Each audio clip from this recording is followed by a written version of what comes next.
आज के इस क्लास में हम लोग चेक करेंगे कि जो एग्रीगेट है, एग्रीगेट मतलब गिट्टी। इसको नॉर्मल भाषा में गिट्टी बोलते हैं। कंक्रीट का 3 कंपोनेंट, मेन कंपोनेंट सीमेंट, बालू और गिट्टी। इंग्लिश में क्या बोलते हैं? एग्रीगेट दो तरह का, फाइन एग्रीगेट और कोर्स एग्रीगेट। जिसका साइज 4.75 mm से ज्यादा है वो हमारा कोर्स एग्रीगेट में आता है, और जिसका साइज 4.75 mm से कम है वो आता है किसमें? Fine aggregate. तो बात है, हर चीज का दो तरह का टेस्ट होता है। स्टूडेंट को भी लेते रहना। एक लैब टेस्ट और दूसरा फील्ड टेस्ट।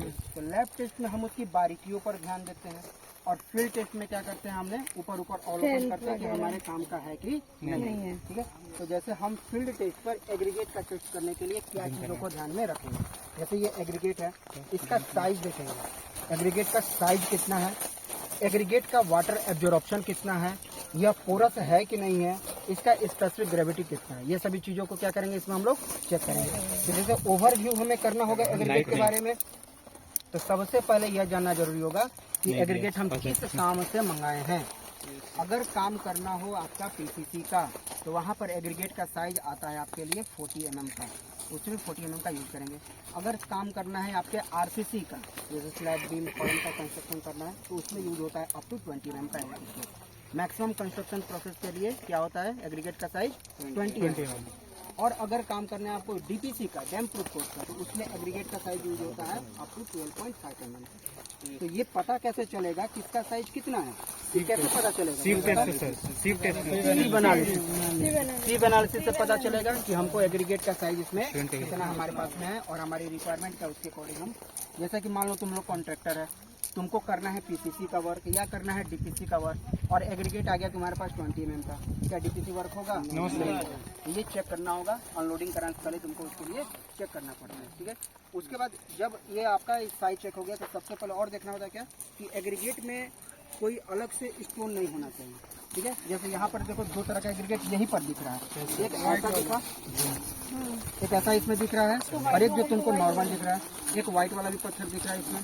देखो ये सभी चीजें दिखा हुआ है, ये मिक्स हो गया, ये एग्रीगेट आपका नॉर्मल चीज का है। तो ये सभी चीजें जो आएंगी, ये सब एक्स्ट्रा जो एग्रीगेट यहाँ दिख रहा है, ये क्या करेगा, स्ट्रेंथ को कम करेगा। ठीक है, तो जिसमें ऐसा कंटेंट ज्यादा दिख रहा है उस एग्रीगेट को हमको यूज नहीं करना। ठीक है, अगर ये बहुत बड़ा, जैसा कि अभी देख रहे हैं पीछे कितना ज्यादा एग्रीगेट यहाँ पर रखा हुआ है, इसमें अगर बहुत ज्यादा अमाउंट में अगर ये सब दिखेगा, तो फिर आपको ये आपका यूज के लायक नहीं रहेगा। लेकिन थोड़ा बहुत चल सकता है, क्योंकि इसमें कहीं ना कहीं से ये चीजें आ जाती है। तो पहला चीज हमें ये देखना है कि उसमें 2-3 कलर का एग्रीगेट उसमें मौजूद ना रहे, और एग्रीगेट क्या होना चाहिए, पोरस नहीं होना चाहिए। एग्रीगेट क्या होना चाहिए, पोरस नहीं होना चाहिए। क्यों नहीं होना चाहिए पोरस? एग्रीगेट में अगर जितना ज्यादा पोरस रहेगा उतना ज्यादा वाटर को वो एब्जॉर्ब करेगा, और एब्जॉर्ब करने के बाद क्या करेगा, जहाँ कंक्रीटिंग करेंगे उसके साथ में जो छड़ रहेगा, जो सरिया रहेगा, जो बांस रहेगा, उसको हम लोग क्या करेगा, वो कोरोजन करेगा, वहाँ पे रस्टिंग होना शुरू होगा, और वो फेलियर की तरफ में फेलियर होना शुरू हो जाएगा वहाँ से। इसलिए एग्रीगेट क्या होना चाहिए, नॉन पोरस होना चाहिए। और पता कैसे लगेगा नॉन पोरस है कि पोरस है, एक एग्रीगेट को क्या करेंगे, ऐसे ही रैंडमली इसको हथौड़े से मार के तोड़ेंगे। अगर तुरंत टूट गया मतलब ये क्या है, पोरस है, अगर नहीं टूटा मतलब ये पोरस नहीं। ठीक है, तो ये हमारा क्राइटेरिया होगा। उसके बाद क्या चेक करना होता है कि एग्रीगेट का शेप कैसा है। ठीक है, शेप कैसा है, दो तरह के एग्रीगेट आते हैं, एक होता है क्यूबिकल, या फिर आपका क्यूबिकल कले, या फिर फ्लैकी एग्रीगेट। ठीक है, और दूसरा आता है आपका राउंड एग्रीगेट। जब आपको स्ट्रेंथ का रिक्वायरमेंट होगा तो उस समय आपको राउंड एग्रीगेट का यूज नहीं करना है। ठीक है, या तो क्यूबिकल यूज करना है, या तो आपको उसमें फ्लैकी एग्रीगेट यूज करेंगे। लेकिन राउंड एग्रीगेट यूज करेंगे कब, जहाँ पर वर्केबिलिटी का आपको जरूरत पड़ेगी। ठीक है, तो वर्केबिलिटी आप यूज करेंगे, जहाँ पर वर्केबिलिटी मतलब जहाँ पर प्लेस करना इजी हो, काम आसानी से हो जाए, तो वहाँ पर आपको राउंड एग्रीगेट का जरूरत पड़ेगा। तो वर्केबिलिटी हाई होता है किसके लिए, राउंड एग्रीगेट के लिए, और जहाँ पर स्ट्रेंथ का रिक्वायरमेंट हो वहाँ पर क्यूबिकल एग्रीगेट की जरूरत होता है। और वाटर एब्जॉर्प्शन, इस एग्रीगेट को अगर वाटर एब्जॉर्प्शन देखना है, ज्यादा पानी नहीं सूख रहा है, पोरस है कि नॉन पोरस है, तो एग्रीगेट को हम 24 घंटे के लिए पानी में डुबा के रखेंगे। इसका जो सरफेस है, सरफेस पर 1.5 से 2% वाटर को एब्जॉर्ब करने का लिमिटेशन इसको अलाउ है। एग्रीगेट के सरफेस पर कितना, 1.5 से 2% मैक्सिमम वाटर एब्जॉर्ब करना चाहिए, और एग्रीगेट में पूरा एब्जॉर्ब वाटर करना मैक्सिमम अप टू 10% होना चाहिए, इससे ज्यादा नहीं होना चाहिए। ठीक है, 10% से ज्यादा एग्रीगेट वाटर एब्जॉर्ब नहीं करेगा। और सरफेस पर कितना एब्जॉर्ब करेगा, 1.5 से 2%। और स्पेसिफिक ग्रेविटी एग्रीगेट का कितना होता है, 2.55 से 2.65 का।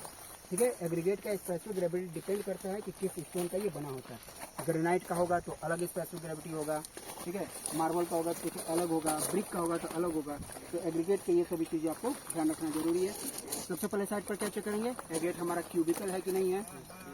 अगर हमारा स्ट्रेंथ जरूरी है तो क्यूबिकल होना चाहिए, अगर वर्केबिलिटी जरूरी है तो राउंड होना चाहिए। एग्रीगेट में 2-3 कलर का मिक्स एग्रीगेट नहीं होना चाहिए, सेम कलर का होना चाहिए, ठीक है। और उसका साइज जिस पर्पस के लिए आप बना रहे हैं, कंस्ट्रक्शन पर्पस अगर है आरसीसी वर्क, तो साइज कितना होना चाहिए, अप टू 20 mm का आपको एग्रीगेट यूज करना है। डीपीसी अगर करना है तो क्या करना है, 12.5 mm का। पीसीसी करना है तो 40 mm। उसका स्पेसिफिक ग्रेविटी कितना होता है, 2.65 से 2.55 से 2.65 का। तो इतना चीज आपको फील्ड टेस्ट के बारे में करना है। बात करते हैं लैब टेस्ट में, तो लैब टेस्ट में क्या क्या यूज होता है, लॉस एंजलस एब्रेशन टेस्ट होता है, इम्पैक्ट टेस्ट होता है, एट्रिशन टेस्ट होता है, साउंडनेस टेस्ट होता है इसका। ये सभी चीजें, फ्लैकीनेस और इलोंगेशन टेस्ट होता है एग्रीगेट के लिए। तो ये सभी आपके आगे लैब टेस्ट। लैब टेस्ट हो गया बारीकियों को देखने के लिए, और फील्ड टेस्ट हो गया ओवरव्यू और करने के लिए। तो एग्रीगेट के बारे में इतना आपके लिए जानकारी था, ठीक है।